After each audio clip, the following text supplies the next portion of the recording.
Good morning, church. Good morning. See, I thought about starting from back there, but I didn't want to worry you guys or give you a heart attack. But it's great to be here this morning. I know it's been a while since I preached, but it's great to see everybody here this morning. But before we really start, I just want to say, thank you to the veterans and those who willingly stepped up to sacrifice themselves so that we may have freedom to continue to worship, to continue to gather together in this place, where in a lot of places, just being able to gather together can cause harm to them. And so, I thank you for that.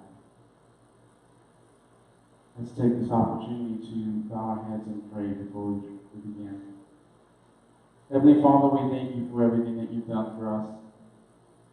Father, we thank you that we can gather together in your name, that we can worship you, because there is none more deserving than you. God, I pray that the words spoken this morning would be your words and not mine. That your Spirit would continue to flow through each and every one of us, and that we would be open to hearing you speak to us. That we would be open and obedient. God, we love you and we praise you. In the name of Jesus Christ, whose name we pray. Amen. So, for the past, I'll say several weeks, maybe the last 2 or 3 weeks, as the Pastor Dennis and Pastor Mike were going through the series of Go and Make Disciples, I kept this one thought that just kept popping over and over and over into my head was the word scar. And at first I thought, well, that's just random. Why can't I get this word out of my head? Why does it keep coming up? And then I started to ask questions. Why does it matter? At first I thought it was just a thought, but then the more it kept coming up, the more I realized that God was trying to tell me something. It's funny because I wasn't originally supposed to be preaching this morning. And when Pastor Mike and I started talking, and I was like, you know what, I think God's been trying to tell me something, and I think this will be the week for it. And it's interesting that it happens to be the week of Veterans Day, because the title of this message is BattleScars.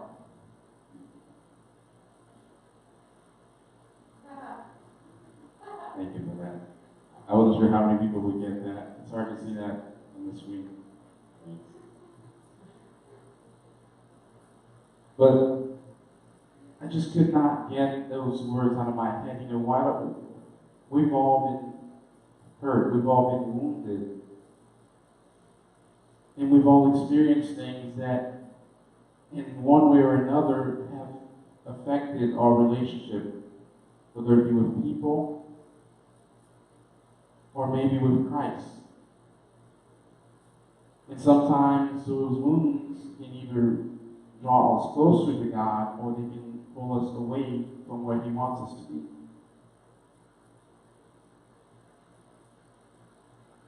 So I decided to look up what the actual definition of the word scar is, in the dictionary. And it writes as this: it's a mark left on the skin or within the body tissue where a wound, burn, or sore has not healed completely, and fibrous connective tissue has developed. The second definition is a mark left on something following damage of some kind. See, I can look at myself and look at because I have a lot of scars, physical scars that you can see. And Holly will tell you I'm just strange that way. To me, I find them to be pretty cool. But a lot of people don't see them that way. I can look at scars on my knees when I started learning how to ride a bike. And I can tell you, every single time I fell, it hurt. And there was bleeding. There was all these wounds that I still have, that I can show proof that I not only learned how to ride that bike, but I learned to ride it pretty well to where I was confident in my ability to do it. You see, we all have physical scars as well as emotional ones. See, there are the physical ones are the ones that people see, but sometimes we don't want people to see our physical scars. And then we have those emotional scars, those things that have happened in the past that still affects us today. But we are unwilling to let people see those scars. See, we come together, we worship, and we try to act like we all have it all together. But we really don't. Every once in a while, we have those things that just become reminders for us that I can't believe that that was me, or I can't believe that that happened to me, or I can't believe that I made those choices. Well, that was interesting. But that's how we are as people, is that we hold on to the past, and not in a positive way. We hold on and look at the negatives of the past. We don't see the victory because we focus on the hurt. We don't see how far God has brought us because all we can see is how much we went through.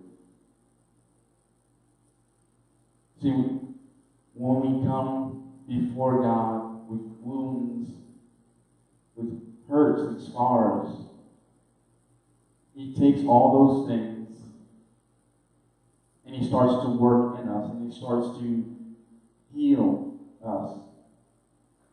The problem is we don't always go to God for our healing. We don't always go to Him when we need help.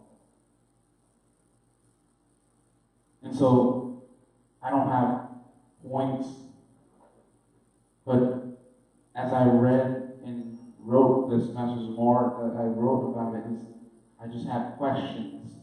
Questions that just kind of stirred my thought process, that kind of stirred my heart.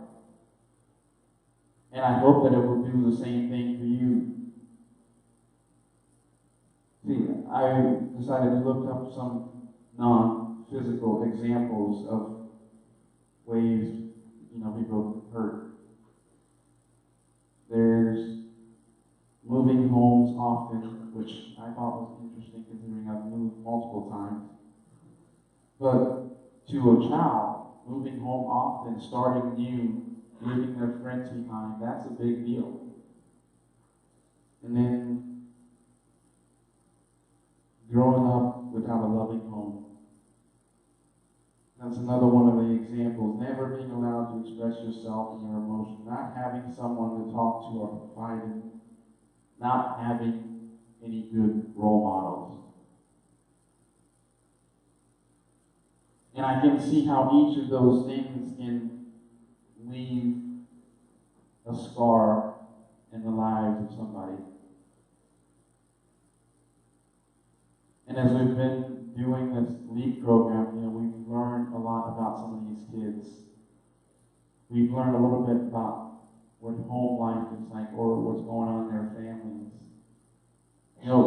What I've come to notice is that a lot of them put up this tough act because they're afraid of getting hurt. They're afraid to open up to people, but that's not something you see in just kids, but you see it in adults as well, where we put up this tough act where we're afraid to let other people in because we've been hurt by someone. And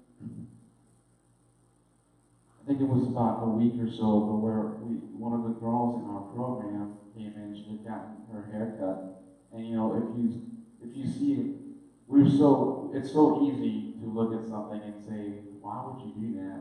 Or to judge that behavior. But when we got to talk to her, Turns out that her mom had cancer and lost all her hair. And so she cut her hair because she wanted to support her mother. See, we don't learn, that we see that surface level of what's going on day to day, but we don't always talk long enough to people to learn about the deeper issues. Just to learn about the things that are really gnawing at them, the things that are really keeping them from maybe making new friends, keeping them from stepping foot in a church, keeping them from stepping foot in a place where people are talking about God and about how there's hope in God when all they've seen in their lives is hurt and pain. See, we talk about how God can heal us. We talk about all the things that God can do for us. But very few times are we willing to share with people how He's healed us.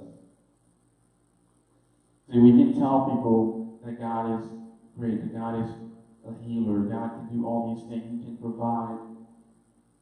But sometimes it's nice to hear from somebody about where you were and how God brought you out of it. And again, it goes back to how we look at our past. See, we're excited about the victories, which is great, but we're ashamed of our hurts. So we don't want people to know that we're vulnerable. We don't want people to know that we experience pain the same way that they experience pain. We don't want people to know that we need Christ as much as they need Christ. See, if the gospel is such an important part of who we are, and it's such an important word, then our past, our hurts shouldn't matter when it comes to telling people about who God is. When it comes to sharing the love of God with the people around us. And, the past 2 weeks or so, we've talked about building bridges. We've talked about reaching people. We look at the words, go and make disciples, as a one and done. Once we bring them in, we let, that's it. But that's not how it works. The relationship that you've built with people doesn't stop once they come through those doors. You see, the more I thought about it, the more the question that plagued me is, are we ready? Because we talk about God wanting to do great things. We talk about going out, and if you've passed out those cards, that's awesome. And if you've not, you're missing out on an opportunity. But when you pass out those cards, when you give them to people, are we ready for the result of who God is going to bring into those doors? Are we ready? Because we don't know the kind of hurt, the kind of pain that they've been through when they step through this door. See, God wants us to be obedient. He wants us to be loving, to be compassionate. Not just to the people that are like us or think alike. Not just to the people that act just like us, but people that maybe you wouldn't find in your day-to-day circle. See, it forces us to go out of our way to meet people. About 2 weeks ago, Holly and I would like to do a prayer walk around our neighborhood. And it had been a couple of weeks since we had done one. And,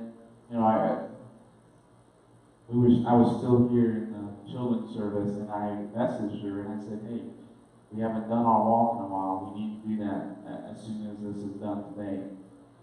And so we went walking. And so as we're walking, one of the things we do is we stop at each intersection and we'll pray. And we stopped at one intersection, and I remember the exact words that I prayed was I asked God to open the doors for us to meet the people in our surrounding area. You see, God has a way of doing things in a way that we don't expect because I think He has a sense of humor.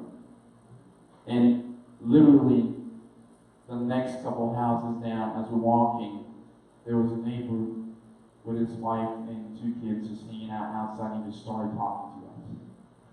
And we started talking back and forth, and the next thing you know, we're sitting there talking to them for about 30, maybe 45 minutes. You see, when we ask God to open the door for us to do something, He will open that door. The question is, are you willing to walk through it? And one of the cool things about that conversation is that as we were talking to them, one of the first things they asked us after we started talking is, what's a blessing? See, we went on that walk with the mindset of we're going to pray around this neighborhood. We're going to pray for the people that live next to us, that lives right across from us. But God had something else in mind. And next thing you know, we're sitting down and talking to somebody about who we are, what we do here. You see, He presents us with all these different opportunities, but we miss them. We either refuse to acknowledge that He's asking us to do something, or we walk by like we didn't hear Him. But when we ask Him for something for ourselves, we certainly hear when He gives us the answer. It's amazing how our minds work when it comes to God. When it comes to being obedient and not being obedient, we can be very picky about when we choose to listen. So when we do our best to be bridge builders, to fill the gap, to stand in where Christ has called us to stand, we will encounter people who have been hurt in the past. We'll encounter people who are hurting now. I'm not saying that, you're going to have the answer to everyone's problem. But can you make the time to listen to the things that are going on in their lives? Sometimes all people need is somebody who's willing to listen. They're not looking for you to give them an answer to their problem. And I think Pastor Dennis has said it several times, sometimes we don't know when to shut up. And it's true. We're so busy wanting to be heard that we are not listening. See, if we're going to go around saying that we're the church, then we have to be active as the church. We each individually have to do our part. One of the scriptures that I'll be sharing this morning is from Galatians chapter 6. And it's verse 17, I believe. It should be up there. And this is Paul speaking. Where it says, "From now on, let no one cause me trouble, for I bear on my body the marks of Jesus." And then go to 2 Corinthians 12, verse 7 through 10. Where it says, "Because of these surpassingly great revelation, therefore, in order to keep me from becoming conceited, I was given a thorn in my flesh, a messenger of Satan to torment me. 3 times I pleaded with the Lord to take it away from me. But he said to me, my grace is sufficient for you, for my power is made perfect in weakness. Therefore, I will boast all the more gladly about my weaknesses, so that Christ's power may rest on me. That is why, for Christ's sake, I delight in weakness and insult, hardship, persecution, difficulties, for when I am weak, then I am strong. I want to focus on verse 10. You see, Paul, I find the story of Paul very interesting because of who he was and who he became and how important he became to the cause for bringing the gospel everywhere. If you look at his life, where it's not that he didn't know the law, he knew the law very well, but he didn't know Christ. And he was one of the main speakers when it came to persecuting the Christians. In fact, he was on his way out to go and kill and arrest and persecute the Christians. And yet, on his way to Damascus, he had an encounter. Now, it's amazing how one encounter with Christ can change your life. You see, when he had his encounter with Christ, his eyes were open to who Jesus really is. And God told him that this was a man that would suffer. And he would show him just how much he would have to suffer for him. And he did suffer. And he wore, just like it says in Galatians 6:17, that he wore the mark of Christ proudly. We may not look at our past with joy, but we can look at the victory. And when we are Christians who live for Christ and we are his servants, then that means that we're willing to do whatever he asks of us. See, we have it, in my opinion, I believe we have it easy compared to the Christians of that day, where people got stoned just for proclaiming their faith. People got hanged, crucified.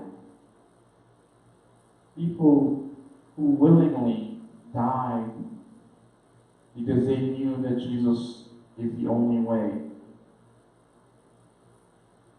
See, how many of us are willing to die for our belief in Christ? If we bear the mark of Christ, that means that we will face persecution. We're not, he told us that people will hate him. People will hate us. But we still need to remain faithful and trust in him. And just like Paul says in verse 10, is that, can you find yourself being glad that you're facing insults? I know how I feel about anybody who insults me. But can you imagine going through life knowing that you're going to step into places where people will not want to hear a word that you have to say? They will throw insults at you. And then he tells you he will delight in those moments. Why? Because what God has in store is much greater than what any insult could bear.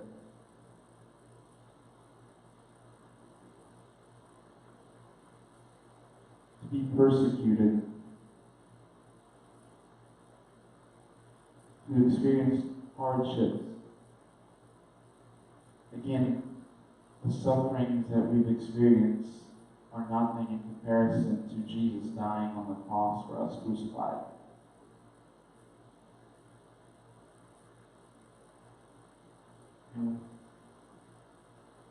He wore those scars proudly.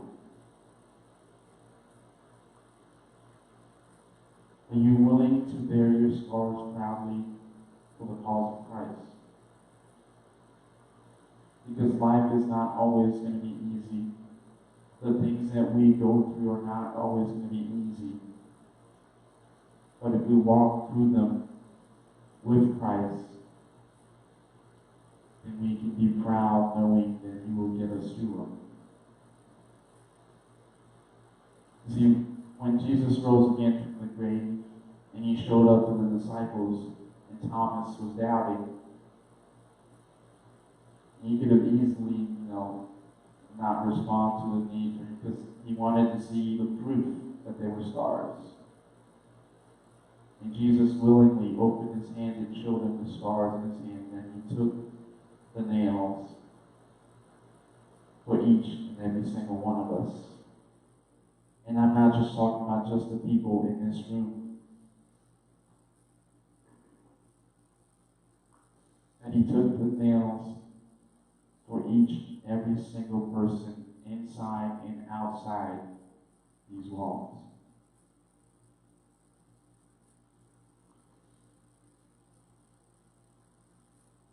Thankfully, for each of us, we don't have to be afraid of being crucified. But would that stop you from sharing the gospel with people?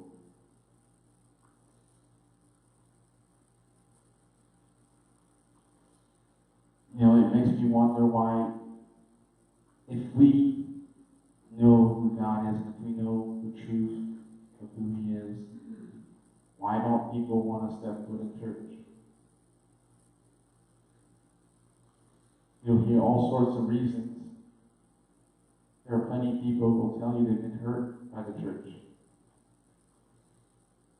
If the church is supposed to be a place where you come together and worship, where you come to hear about God, to grow in your faith, to grow together, are we so blinded by our own desires that we're causing others hurt?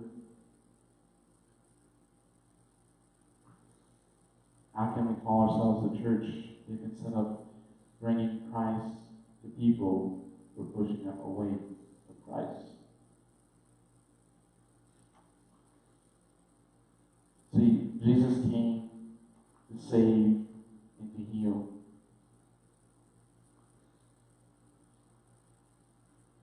And if we're going to teach people about Christ,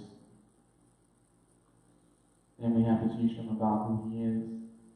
We have to accept them with their scars and all. Because we've all been in a place where we've been wounded. But yet, we knew who we could turn to help us in those moments. We knew we could reach out to Christ, we could cry out to Him, and He would help us.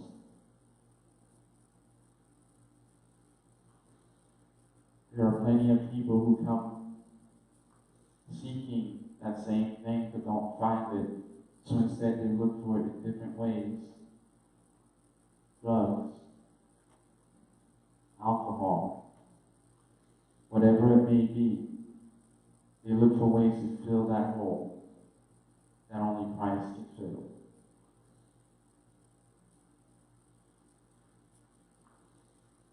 And the question that I have is really simple.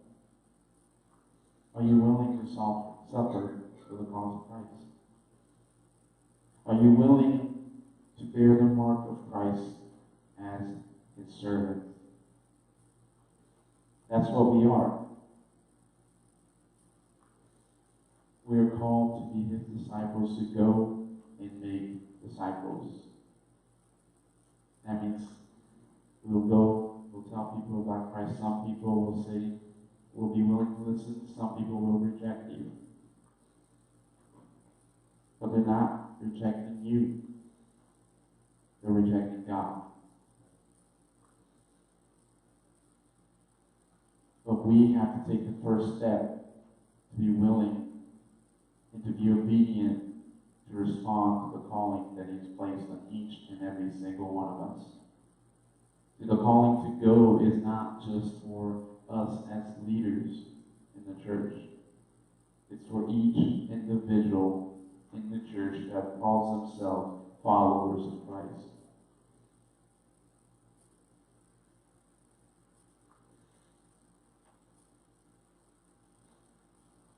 This morning, I've been up for several hours, and I don't know why when God wants to tell me something, He wakes me up early in the morning to do it.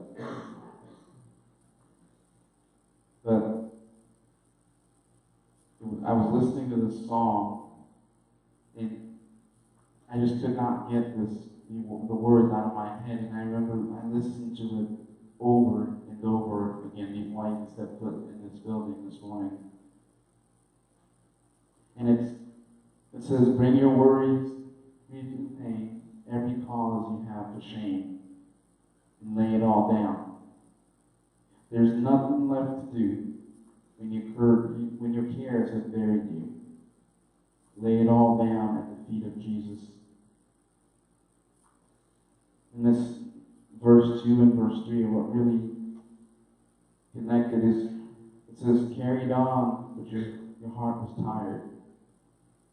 You feared the worst and felt the fire, but lay it all down.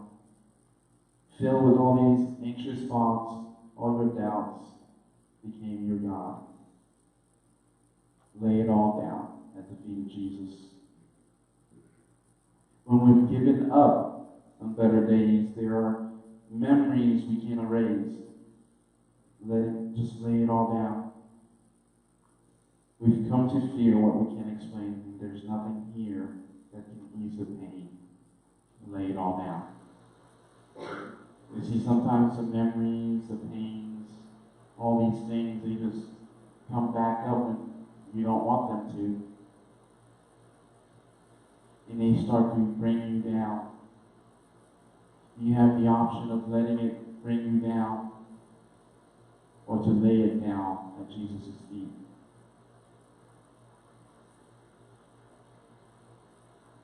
I hope that the memories that you experience, the pain that you experience will in no way keep you from drawing closer to God.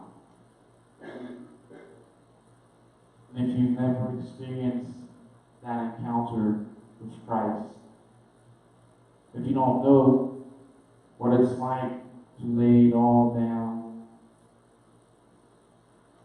there's no better time than today to do so. Maybe lately you've had these worries, these pain, these doubts in your mind, in your heart.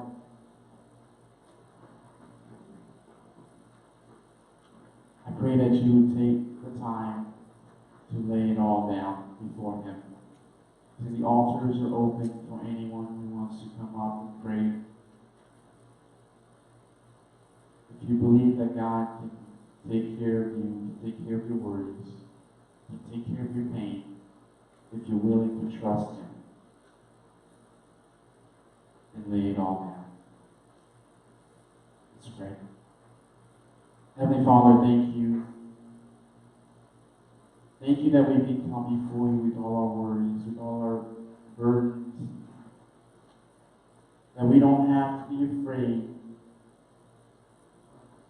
because we know of all that you're able to do for us.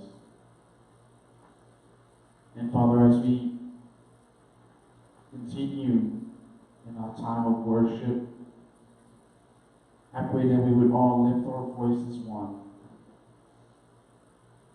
singing to you all praise, glory, and honor that you deserve. Thank you for your willingness to send your Son to die on the cross for us.